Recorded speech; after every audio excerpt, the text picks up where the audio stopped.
Hello students, my self Surendra Kumar. स्वागत है आपका जीवनी करियर एकेडमी के ऐप पर। और आज हम शुरुआत करेंगे क्लास 11th के एक नए टॉपिक के साथ, जो कि हमारी ऑफलाइन क्लासेस में एक बार को रिमेनिंग पोर्शन है। और चूँकि गवर्नमेंट की गाइडलाइन के अकॉर्डिंग आपका ये ऑनलाइन सेशन आज ऑपरेट किया जा रहा है। तो स्टार्ट करते हैं। किंगडम एनिमल्स के अंदर जैसा कि हम लोग फाइलम एक पढ़ चुके थे, लेकिन बहुत सारे बच्चे ऐसे भी हैं जो उस टाइम पे अब्सेंस थे, जिसकी वजह से मैं यहाँ पर एक शुरू से एक सेशन ले रहा हूँ किंगडम एनिमलिया, उसको शुरू करते हैं। ठीक है, तो एनिमल किंगडम के अंदर हम कुछ एक फाइलम पढ़ते हैं, क्योंकि डाइवर्सिटी इतनी ज़्यादा है एनिमल किंगडम के अंदर कि सारे के सारे ऑर्गेनिज्म को एक बार में कंसीडर करके पढ़ पाना या याद रख पाना पॉसिबल नहीं है।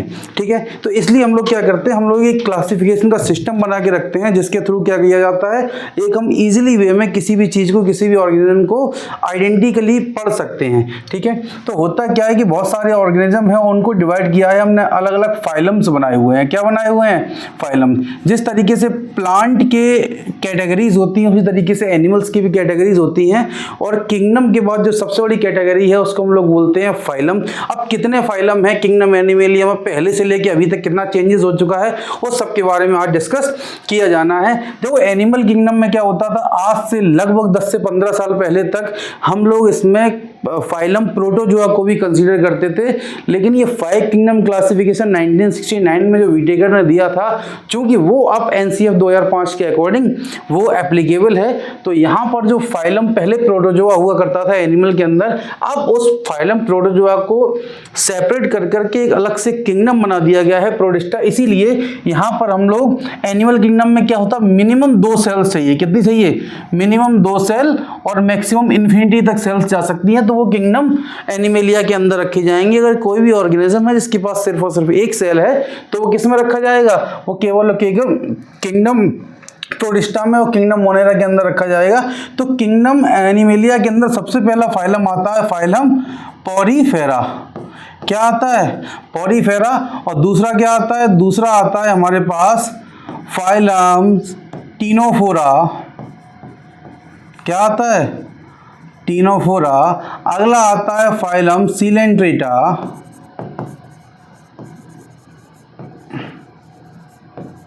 Is it clear? सिलेंट्रेटा के बाद आता है अगला फाइलम प्लेटीहेल्मिन्थीज।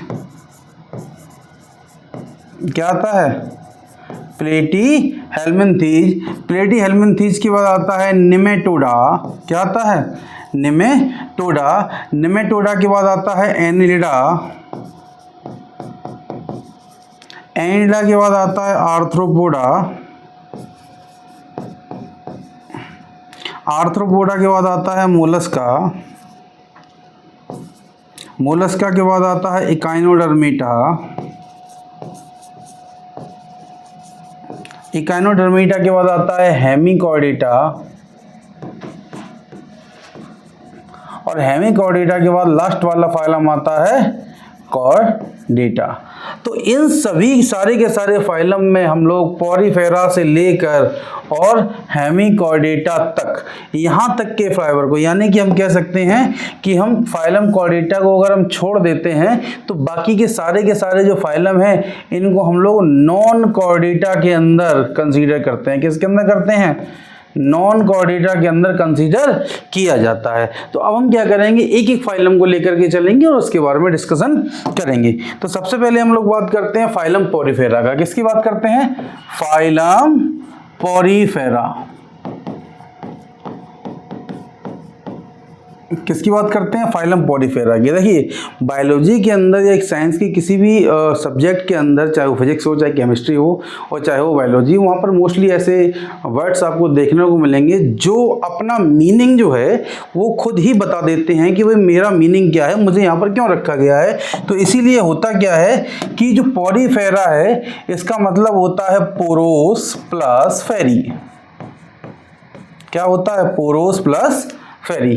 अब पोरोस का मतलब होता है पोर, यानी हम कह सकते हैं होल। फेरी का मतलब होता है कवरिंग। तो यहाँ पर हम कह सकते हैं ऐसे एनिमल जिनकी पूरी बॉडी जो कवरिंग है उसकी पूरी बॉडी जो है पोरस है, पूरी बॉडी में छोटे छोटे होल्स हैं।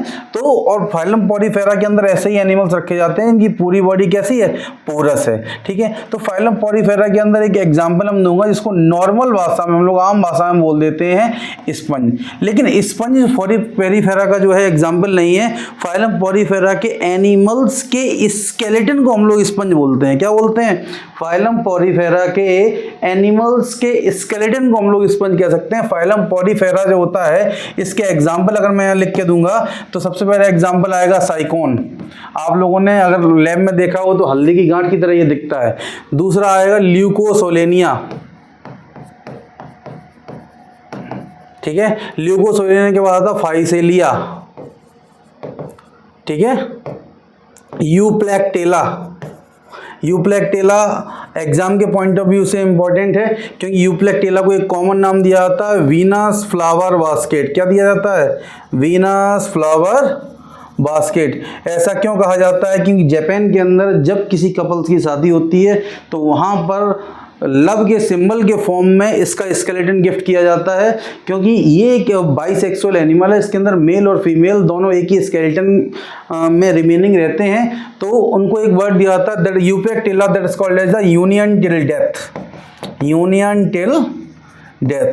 तो ये इस चीज का सिंबल है कि जैसे ये स्केलेटन में मरने के बाद भी मेल और फीमेल मतलब एक कपल्स के फॉर्म में एक साथ रह रहे हैं, वैसे भी जिस भी कपल्स को गिफ्ट किया जा रहा है तो वो भी पूरे जीवन पर्यंत एक साथ रह सकते हैं, उसके सिंबल के फॉर्म में इसको दिया जाता है। ठीक है, अब क्यों दिया जाता है? तो आजकल हम कह सकते हैं जितने भी मैट्रेसेस आते हैं उन इस मैट्रेसेस के अंदर भरने में, पिलोस के अंदर भरने में इसका यूज किया जाता है, क्योंकि इसके जो स्केलेटन होते हैं, स्पंज क्या है? स्पंज क्या है? Skeleton of Porifera. पॉरीफेरा के एनिमल के स्केलेटन्स हैं। ठीक है, अब जो स्केलेटन होते हैं वो एक तो ड्यूरेबल हैं। क्या है? ड्यूरेबल होते हैं। ठीक है, इसलिए इनका यूज कुशन्स बनाने में, मैट्रेसेस बनाने में और बाथ स्पंज के फॉर्म में और जो बर्तन साफ करने के स्पंज के फॉर्म में इनका यूज किया जाता है। ठीक है, अब होता क्या है, इनकी पूरी बॉडी पोरस होती है, ये बात हम लोग बता सकते हैं। और इनको जो पॉरीफेरा, इनको पॉरीफेरा को कॉमनली हम लोग स्पंज बोलते हैं। इनका एग्जाम्पल स्पंज नहीं है। इनका एग्जाम्पल क्या है? साइकोन है, ल्यूकोसेलेनिया है, फाइसेलिया है, यूप्लैक्टेला है। लेकिन पॉरीफेरा को एक कॉमन नाम देते हैं जिसको क्या कहा जाता है? स्पंज कहा जाता है। और ये स्पंज जनरली मैराइन होते हैं, मोस्टली मतलब समुद्री पानी में ही मिलेंगे। ठीक है, कैसे मिलेंगे? मोस्टली समुद्री पानी मिलने में। मोस्टली का मतलब यहाँ होता है मोर देन 90% से ऊपर जिनकी स्पीसीज हैं वो सारे के सारे मैराइन होते हैं। क्या होते हैं? मैराइन होते हैं। और इनकी बॉडी कैसी होती है? इनकी बॉडी जो होती है, इनके पास ऑर्गन सिस्टम लेवल ऑफ होता है, या ऑर्गन लेवल ऑफ, एक सेकेंड, मोस्टली मैराइन होते हैं। और ये डिप्लोब्लास्टिक होते हैं। क्या होते हैं? डिप्लोब्लास्टिक होते हैं। जो भी स्टूडेंट्स अगर जिन्होंने मेरे से पहले पढ़ रखा है तो वो जानते होंगे डिप्लोब्लास्टिक का मतलब क्या है, क्योंकि जो जर्म लेयर्स होती हैं वो एम्ब्रियो के ऊपर 3 होती हैं, एक्टोडर्म, मीसोडर्म और एंडोडर्म। तो ऐसे जो एनिमल जो डिप्लोब्लास्टिक होते हैं तो इनके पास सिर्फ 2 लेयर रहती हैं। First of all ectoderm and second is endoderm. Mesoderm इनके पास नहीं होती है। तो ऐसे एनिमल जिनके पास सिर्फ 2 जर्म लेयर होती हैं उनको हम लोग डिप्लोब्लास्टिक एनिमल्स कहा जाता है। और एक चीज और, पॉरीफेरा के पास एक चीज और पाई जाती है, डिवीजन ऑफ लेबर। क्या पाई जाती है? डिवीजन ऑफ लेबर पाया जाता है, क्योंकि इसकी बॉडी सेलुलर ऑर्गेनाइजेशन से बनी है और हर सेल अपना स्पेसिफिक रोल जो है वो प्ले करना जानती है अच्छी तरीके से। और इसके पास जो फूड गैदरिंग होती है, क्या होती है? एक तो फूड की गैदरिंग है, या हम कह सकते हैं फूड का इंजेशन जो है, फूड का इंजेशन है। और जो रेस्पिरेटरी एक्सचेंज है, क्या है? रेस्पिरेटरी एक्सचेंज जो है, ये सारे के सारे रेस्पिरेटरी एक्सचेंज, ये इनके पास एक अलग सिस्टम होता है जिसको हम लोग कैनाल सिस्टम बोलते हैं। क्या बोलते हैं? Canal system. कैनाल सिस्टम इसलिए बोलते हैं कि जैसे मैं अगर बना दूं, ये साइकोन का स्ट्रक्चर है।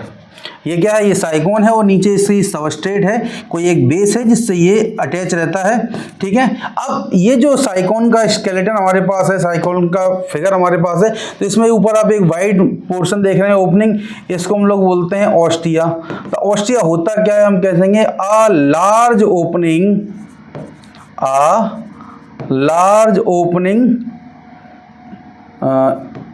As a mouth. एक सेकेंड, इसको लार्ज ओपनिंग रखूं। ऑस्टिया क्या है? ऑस्टिया एक लार्ज ओपनिंग है। अब जिस तरीके से एक लार्ज ओपनिंग होती है, इसी तरीके से इसकी पूरी बॉडी के अंदर छोटे छोटे ओपनिंग पाए जाते हैं पूरी बॉडी के अंदर, ठीक है। ये स्मॉल पोर्स हैं, क्या है ये हम कह सकते हैं, एक मिनट थोड़ा ब्रेक करूं।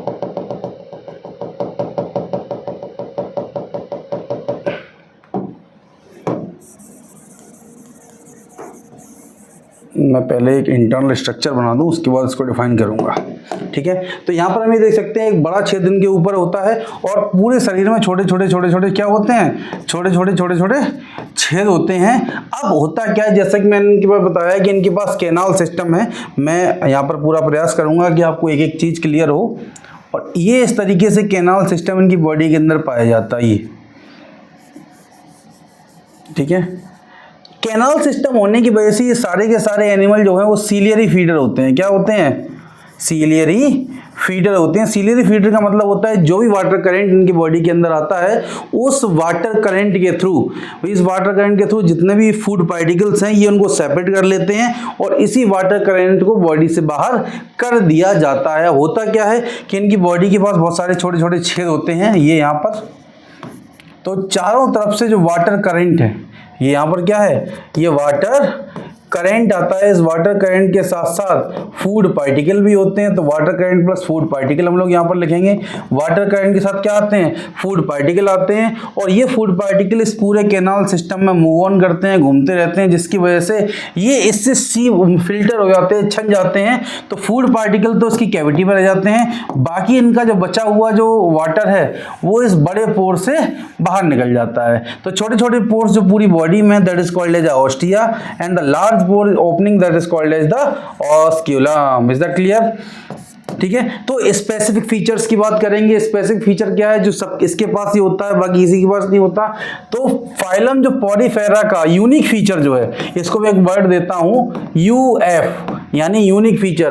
देखो मोस्टली फाइलम के पास अपना खुद का एक यूनिक फीचर है और सारे के सारे क्वेश्चन हम कह सकते हैं मोस्टली क्वेश्चन, चाहे वो मेडिकल के हों या एमसीक्यू के पॉइंट ऑफ व्यू से जो बोर्ड्स में आते हैं, ठीक है। तो होता क्या है, और हाँ इस सवाल ये देखना भी है कि लास्ट ईयर हम लोग क्या करते हैं, एमसीक्यू को थोड़े हल्के में ले लेते हैं और स्टेप मार्किंग की वजह से बच्चों के नंबर बहुत कम आए हैं। तो उसको हमें केयरफुली हैंडल करना है। यहाँ पर एमसीक्यू को गलत नहीं होने देना है किसी भी पॉइंट ऑफ व्यू से, और जो भी क्वेश्चन हमसे पूछा गया है उसके स्टेप बाय स्टेप हमको आंसर देने होते हैं। क्योंकि हमको लगता है कि भाई हमने बहुत ज़्यादा लिखा, लेकिन जिस स्टेप के नंबर मिलने हैं वो हमको नहीं मिले होते, वो स्टेप हमने लिखा ही नहीं होता है, ठीक है। तो ये चीज़ देखने को आती है कि यूनिक फीचर क्या है। यूनिक फीचर पॉलीफेरा का क्या है? Canal system. क्या है? Canal system. अदर किसी फाइलम में आपको देखने को नहीं मिलेगा। ये पॉलीफेरा का अपना यूनिक फीचर है। क्या है? यूनिक फीचर है। इतनी समझ में आ रही कि नहीं आ रही? यूनिक फीचर इसका कैनाल सिस्टम। अब हम बात करते हैं इसके थोड़े थोड़े कैरेक्टर के ऊपर, हम कह सकते हैं थोड़े थोड़े सिम्टम्स के ऊपर हम बात करते हुए चलेंगे कि होता क्या है, ठीक है। तो हमने बता दिया, देखो सारी चीजें बॉडी के अंदर जा रही हैं वाटर करंट के थ्रू। किसके थ्रू जा रही हैं? वाटर करंट के थ्रू जा रही हैं, ठीक है। इसलिए हम ये कह सकते हैं कि भाई इनका जो डाइजेशन होता है, क्या होता है? इसका जो डाइजेशन होता है वो इंट्रासेल्यूलर है। क्या है ये? डाइजेशन क्या है? डाइजेशन इनका इंट्रासेलुलर होता है, ठीक है। और हम कह सकते हैं जो अभी मैंने बताया कि भाई इसका जो स्केलेटन है वो गिफ्ट के फॉर्म में दिया था। वो क्यों दिया था? That is called the union till death. तो हम कह सकते हैं सेक्सेस आर नॉट सेपरेटेड।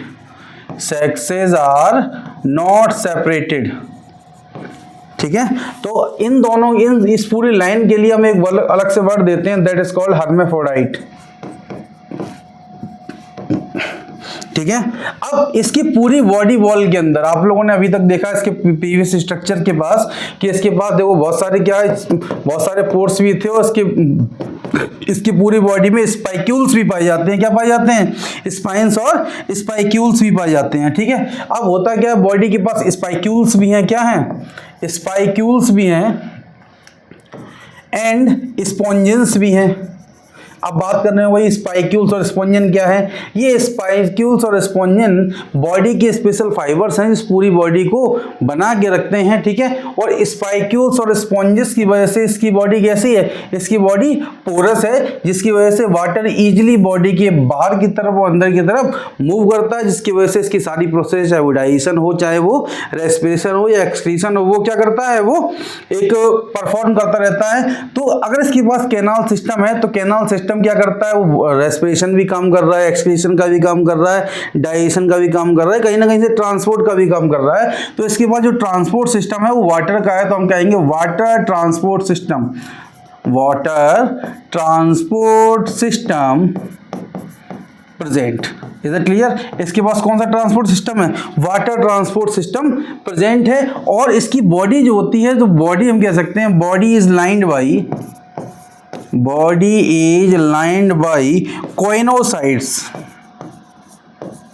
कैसे, क्या कह सकते हैं, कोइनोसाइट्स। कोइनोसाइट्स क्या होते हैं कि स्पेशल टाइप के सेल होते हैं, इनको कॉलर सेल्स कहा जाता है। क्या कहा जाता है, कॉलर सेल्स कहा जाता है। ये ध्यान रखना, पॉडीफेरा के पास स्पेशल सेल्स होते हैं, इनको क्या बोलते हैं, कोइनोसाइट्स। क्या बोलते हैं, कोइनोसाइट्स। इसी तरीके से फ्लेम सेल्स एक स्पेशल ऑर्गन होता है। क्या होता है, फ्लेम सेल्स स्पेशल ऑर्गन होता है। ठीक है, तो अलग अलग फाइलम के एनिमल के पास अलग अलग तरीके के अपने विशेष ऑर्गन्स हैं, ये सबके अपने अपने यूनिक फीचर हैं। तो फाइलम पॉडीफेरा के अंदर हमने दो यूनिक फीचर बताए आपको, एक तो इनके पास कोइनोसाइट्स बनी हुई हैं, और दूसरा क्या है, और दूसरा इनके पास जो है वो क्या है, स्पंजेस पाए जाते हैं। और पूरी बॉडी कैसी है, पोरस है। अब जब सब कुछ डाइजेशन इंट्रासेलुलर है, बॉडी का खाना अंदर जा रहा है, डाइजेशन भी हो रहा है अंदर, तो हम कह सकते हैं इनका जो फर्टिलाइजेशन होता है, क्या होता है, फर्टिलाइजेशन। फर्टिलाइजेशन भी कैसा है इनका, इंटरनल फर्टिलाइजेशन है। ठीक है, अब लेकिन जो डेवलपमेंट है, वो डेवलपमेंट क्या होता है, डेवलपमेंट जो है वो इनडायरेक्ट है। क्या है इनका डेवलपमेंट, क्या होता है, डेवलपमेंट इनडायरेक्ट है।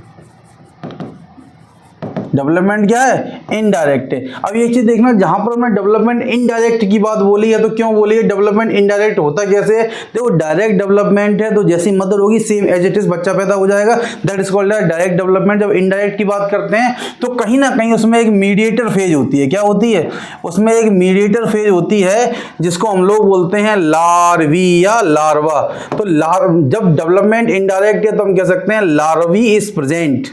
क्या हो सकता है, लार्वी इज प्रेजेंट। और ये जो लार्वा है, ये लार्वा एक प्रोसेस को परफॉर्म करेगा, वो एडल्ट स्पंज में, हम कह सकते हैं एडल्ट साइकोन में चेंज हो जाएगा। वो प्रोसेस कौन सी है, उस प्रोसेस को हम लोग बोलते हैं मेटामॉर्फोसिस। क्या बोलते हैं, मेटामॉर्फोसिस।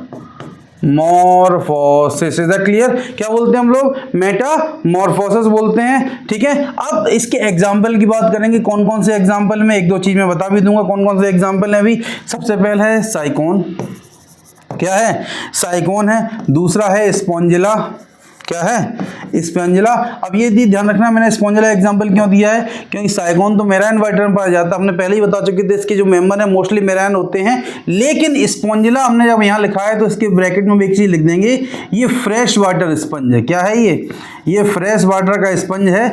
और एग्जाम के पॉइंट ऑफ व्यू से बहुत ज़्यादा इंपॉर्टेंट है, क्योंकि मोस्टली मेराइन होते हैं, जो एक आध एक्सेप्शन शो करते हैं, क्वेश्चन वहीं से पुटअप किया जाता है हमेशा। Is it clear? नेक्स्ट हमने बताया था यू स्पॉन्जिया। और एक चीज और हम बताएंगे, अभी हमने नाम बताया, इसका नाम क्या था, यूप्लेक्टेला। यूप्लेक्टेला कई बार पूछा गया है और बहुत बार पूछा जाता है कि यूप्लेक्टेला होता क्या है। इसको हम लोग वीनस फ्लावर बास्केट के नाम से भी जानते हैं। किसके नाम से जानते हैं, वीनस फ्लावर बास्केट के नाम से भी जानते हैं। किसके नाम से जानते हैं, वीनस फ्लावर बास्केट के नाम से जानते हैं।